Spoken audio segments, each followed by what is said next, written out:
দুইটা ঘটনা ঘটতে পারে। এক নম্বর, আসলে সাবকাতি ব্রিফকেসটা নিচ্ছে, কিন্তু নেওয়ার পর সে এখন প্রাইস দেওয়ার ভয়ে ইচ্ছা করে বলতেছে সে নেয় নাই। অথবা স্যাবোটাস। স্যাবোটাস? সি সি সি সি, মাইয়া মানুষের ছবি, তাও জামা কাপড় ছাড়া। ডিবি পুলিশের রশিদ করিম পাঠাইছে না? আমি কি করি না করি ডিটেলস ইনফরমেশন ওরে দিবা। তোমার কি মনে হয় মেজবা?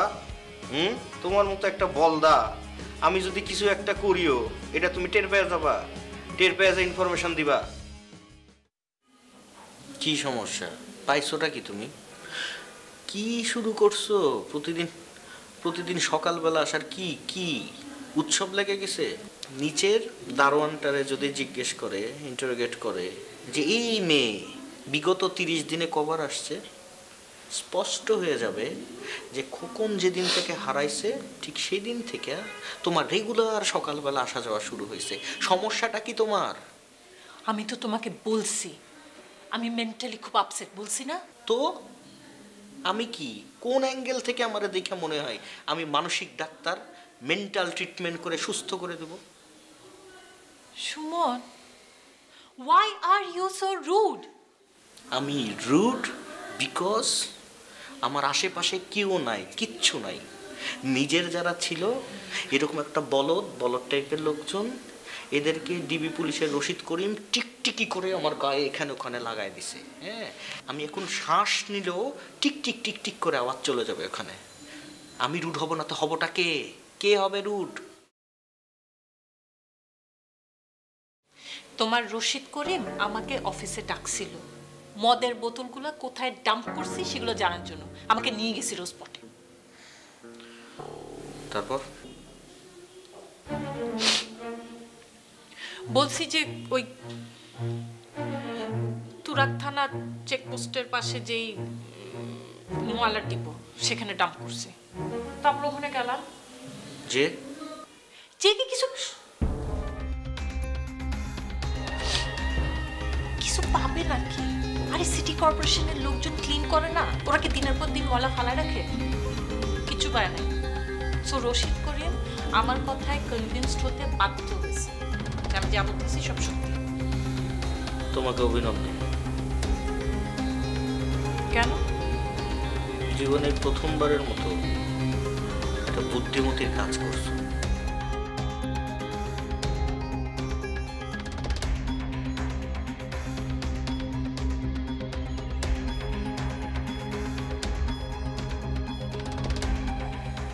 বাবু বাবু বাবু ব্রিফকেসটা নিয়ে যাবে, বাট বাবুর এতে কি লাভ?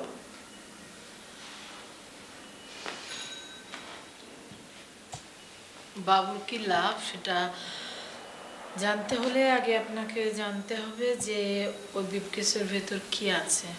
ও ওয়েল, কি ছিল ব্রিফকেসে? Just a minute.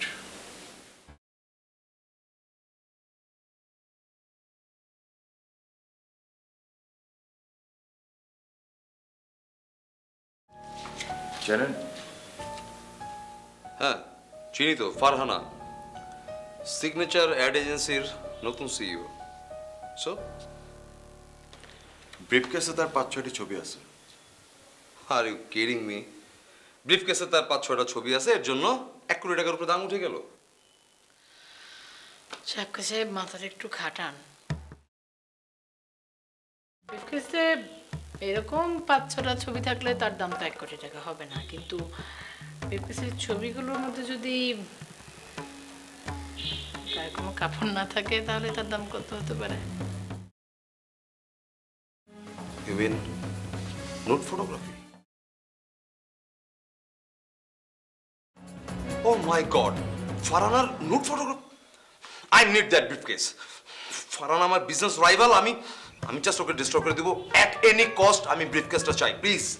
একটু আগে যে আপনি এখানে আসার পর খুব গলা উঁচা করে বলতেছিলেন আপনার 28 বছরের জীবনে ওই ব্রিফকেসের কোনো ভূমিকাই নাই, ওই ব্রিফকেস আসার আগেও আপনার 28 বছরের জীবন যেমন চলছে ভবিষ্যতেও তেমন চলবে, এখন কি বুঝতেছেন যে কথাগুলো ভুল ছিল? ওকে ওকে ওকে, ঠিক আছে, আমি মেনে নিতেছি আমি ভুল করছি, বাট আচ্ছা প্লিজ একটা কথা সত্য করে বলো তো, আসলেই কি ফারহানা নুন ফটোগ্রাফি ছিল ওটার ভিতর? আপনার কি আমাকে গোপাল ভাঁড় মনে হইতেছে নাকি? আপনার মনে হইতেছে আমি আপনার সাথে ফাজলামি করতেছি? একটা কথার উত্তর দেন, আপনার কাছে কি করে আসলে এই ছবি? এক সপ্তাহ আগে।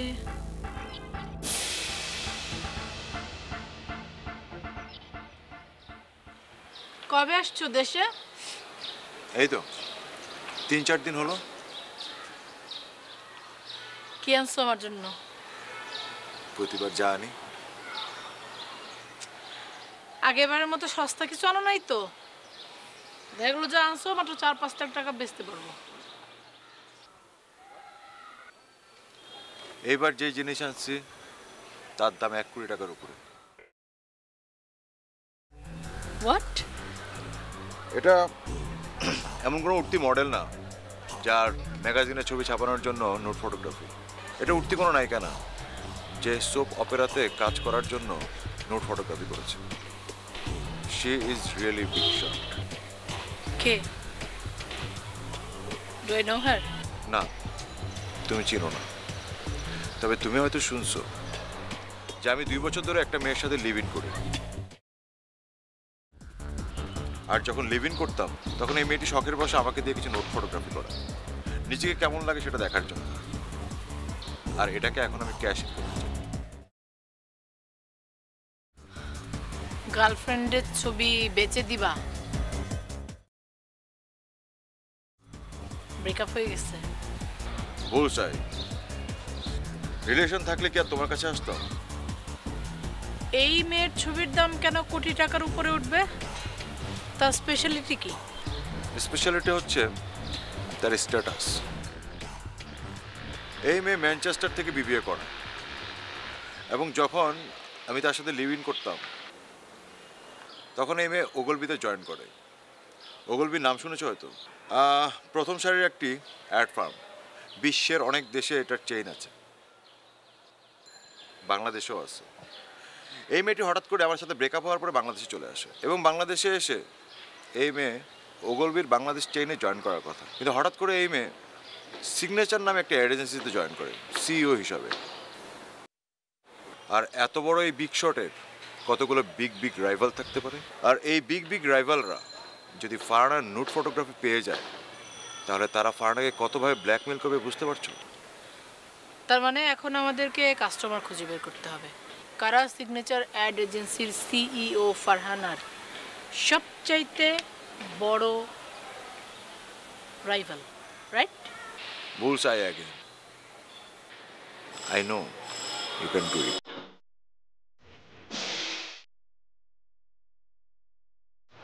শাফকাত সাহেব,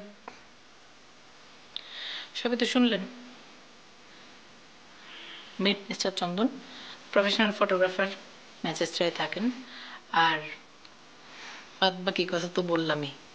আচ্ছা একটা প্রশ্ন, আপনার হঠাৎ কেন মনে হলো যে আমার কাছে আপনি অফারটা নিয়ে আসলে খুব লাভবান হবেন, আমি আপনাকে অনেক টাকা দিয়ে বিষয়টা নিজের কাছে নিয়ে নিব? আমি তো এই লাইনে নতুন না শাফকাত সাহেব। ইনফরমেশন কেনা বেচা আমার শখ না, দিস ইজ মাই প্রফেশন। কার কাছে কোন ইনফরমেশনের কত মূল্য এবং কে কত সহজে সেটা লুফে নেবে সেটা নিয়ে তো আমি রীতিমতো রিসার্চ করি। ফারহানা বাংলাদেশের টপ অ্যাড এজেন্সি সিগনেচারের সিইও হিসেবে জয়েন করছে। এই মুহূর্তে ফারহানার সবচেয়ে বড় রাইভাল কারা সেটা জানার জন্য তো শার্লক হোমসের কোনো দরকার নেই, আছে? এই মুহূর্তে ফারহানার সবচেয়ে বড় রাইভাল দুজনের একজন হচ্ছেন রাজীব সালেহিন, আরেকজন হলেন আপনি। তাহলে আপনি আমাকে কেন বেছে নিলেন? রাজীব সালেহিনের কাছে না যে অফারটা নিয়ে প্রথমে আমার কাছে আসলেন, ওয়াই মি? এই প্রশ্নটার উত্তর আমি আপনাকে দিতে পারি, কিন্তু উত্তরটা আসলে আপনার জন্য খুব একটা সম্মানজনক হবে না। তারপরও যদি আপনি জোরাজুরি করেন তাহলে আমি আপনাকে বলবো। দিন না, আমি জানতে চাই। আমি যতটুকু জেনেছি রাজীব সালেহিন অত্যন্ত বুদ্ধিমান একজন মানুষ, এবং উনি এই ইনফরমেশন পাবার পরও আমাদের সাথে দর কষাকষি করতেন। কোনো কিছু না জেনে না বুঝে হুট করে লুফে নেওয়ার মানুষ উনি না। সেই তুলনায় আপনি অনেক বোকা। See, আপনাকে আগেই বলছিলাম যে আপনার জন্য খুব একটা সম্মানজনক হবে না। আপনি তো প্লিজ লিভ ইট। সেটাই বেটার। তা মিস্টার চন্দন, এই যে ছবিগুলোর কথা নিয়ে আলোচনাটা হচ্ছে, সেই ছবিগুলো কি ওই ব্রিফকেসেই সব, নাকি আপনার কাছে ব্যাকআপও আছে? আছে, আমার ল্যাপটপে সব ছবি ব্যাকআপ আছে। বাহ, ওয়েল, তাহলে তো হয়ে গেল। আমি একটা হার্ড ড্রাইভ আনার ব্যবস্থা করতেছি, আপনি একটু ট্রান্সফার করে দেবেন। না, হয়ে গেল না, কারণ এই ছবিগুলো আরও একজনের কাছে আছে, বাবু। আগে তার কাছ থেকে ছবিগুলো নিতে হবে।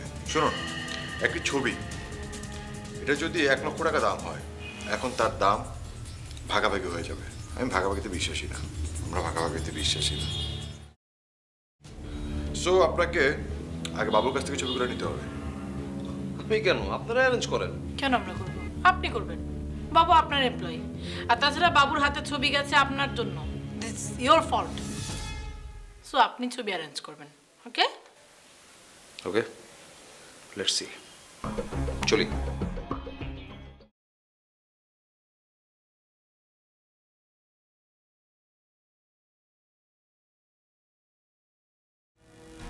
ও ছবি বের করতে পারবে কি পারবে না সেই বসায় তো আমরা বসে থাকবো না। তুমি লেগে যাও, এই বাবুকে খুঁজে বের করো। ওরে ধরে এনে যেমনে পারো, যেভাবে পারো, ওরে ভয়ভীতি দেখায় পারো, যেভাবে পারো ওর কাছ থেকে ছবি উদ্ধার করতে হবে। তুমি কেমনে কি করবে আমি জানি না চন্দন। আমি কিভাবে খুঁজে বের করব? আরে আশ্চর্য, আমি কিভাবে খুঁজে বের করবো? মানে তুমি দেখছো ওই লোকরে, তুমি ওই লোকের চেহারা চিনো, আর এখন লোকটার অফিস কোনটা সেটাও তুমি জানো। তো জানলা না? ওর অফিসে যাও, অফিস থেকে ফোন নাম্বার নেওয়ার চেষ্টা করো, ওর বাসা কোথায় সেটা খোঁজ নেওয়ার চেষ্টা করো।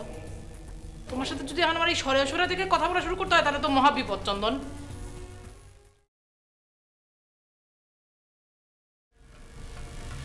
প্লিজ তাই করো।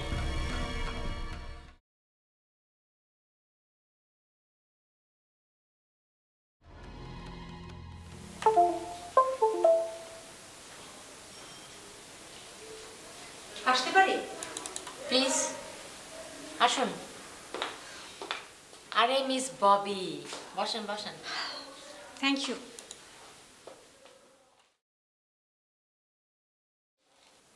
গতকাল রাতে পুলিশ ওয়ারেন্ট নিয়ে আমার বাসা সার্চ করে গেছে, তন্ন তন্ন করে খুঁজে ফেলছে আমার বাসা। আমি নাকি নুসরাতকে লুকায় রাখছি। এই ইনফরমেশনটা কে দিছে?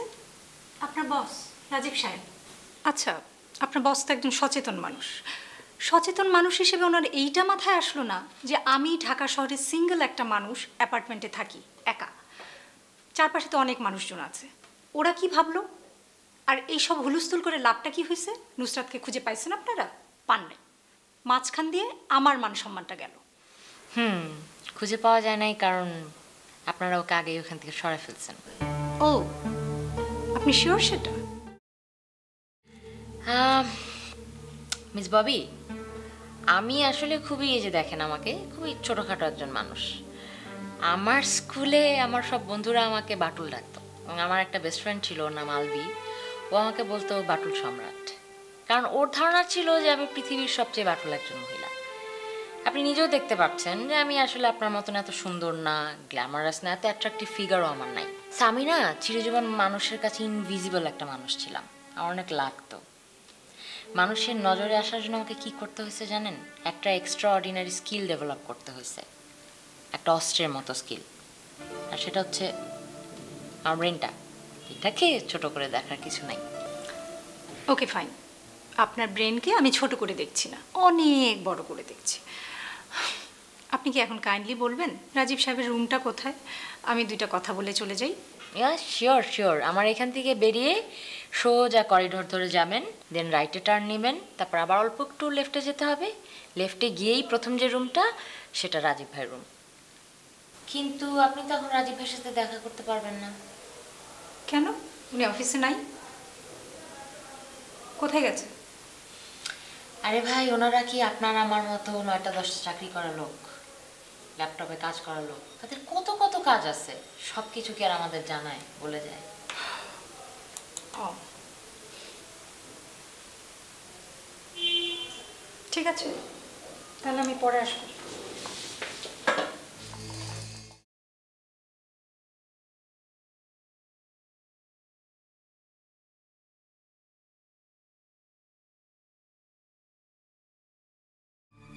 সুমন,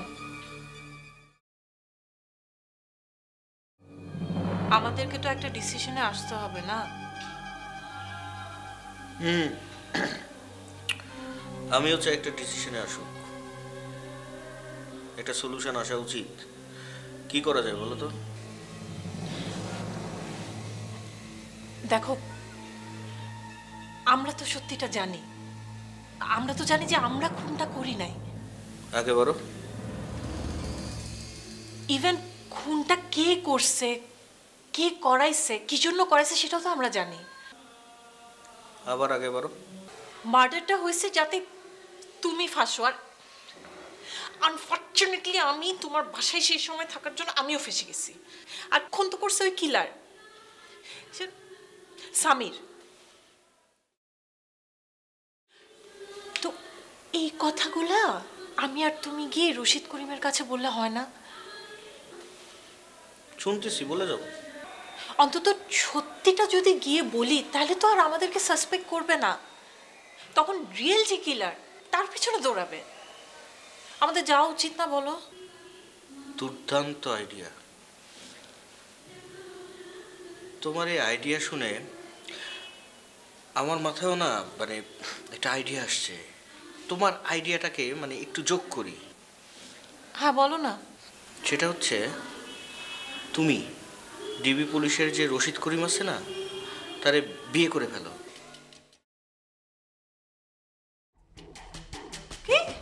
হ্যাঁ, বিয়ে করে ফেলো। তুমি যখনই রশিদ করিমরে বিয়ে করে ফেলবা, আফটার অল তোমরা তখন হাজব্যান্ড ওয়াইফ হবা। তো ওয়াইফকে নিশ্চয়ই মার্ডার কেসে ফাঁসাবে না? হ্যাঁ, মার্ডার কেসে ফাঁসাবে না। আর বাই প্রোডাক্ট হিসাবে মানে গার্মেন্টসের ছাট হিসাবে আমিও মনে করে যাত্রা থেকে মুক্তি পেয়ে গেলাম। তোমার যে মস্তিষ্কটা আছে না, এটা আমাদের দেশের সকল নিউরোসার্জনদের একটা গবেষণার বিষয়বস্তু হতে পারে। হ্যাঁ, একটা মস্তিষ্ক যেখানে 1/6 ঘিলু পর্যন্ত নাই, পুরোটাই গোবর দ্বারা পরিপূর্ণ, এরকম মস্তিষ্ক গবেষণার বিষয়বস্তু হতে মানে এর চাইতে আর কি মস্তিষ্ক হইতে পারে? তুমি কি বলো তো? একটা কোত্থেকে একটা কিলার আইসা আবার বাসার মধ্যে ঢুইকা খুন করে চলে গেল। কি সুন্দর রঙিন একটা ছায়াছবি। এইটাই তুমি বিশ্বাস করাবো না? বাংলা গাঁজাখড়ি ছবি। আর এটা বিশ্বাস করবে রশিদ করিম?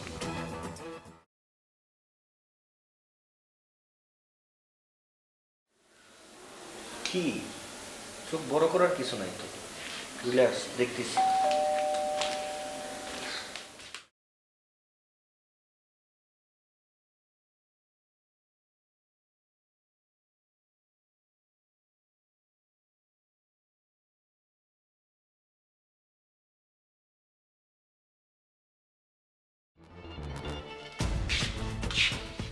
আল্লাহ, রশিদ করিম সাহেব যে, আমি না মেজবারে নিয়ে ভীষণ গর্বিত। মেজবা নিশ্চয়ই আপনারা জানাই দিছে যে তানিয়া আমার বাসায়। এখন তানিয়ারেও আবার আমারেও এক জায়গায় পাওয়া গেল। আপনি নিশ্চয়ই এখন জেরা করবেন। আসেন আসেন আসেন, প্লিজ আসেন।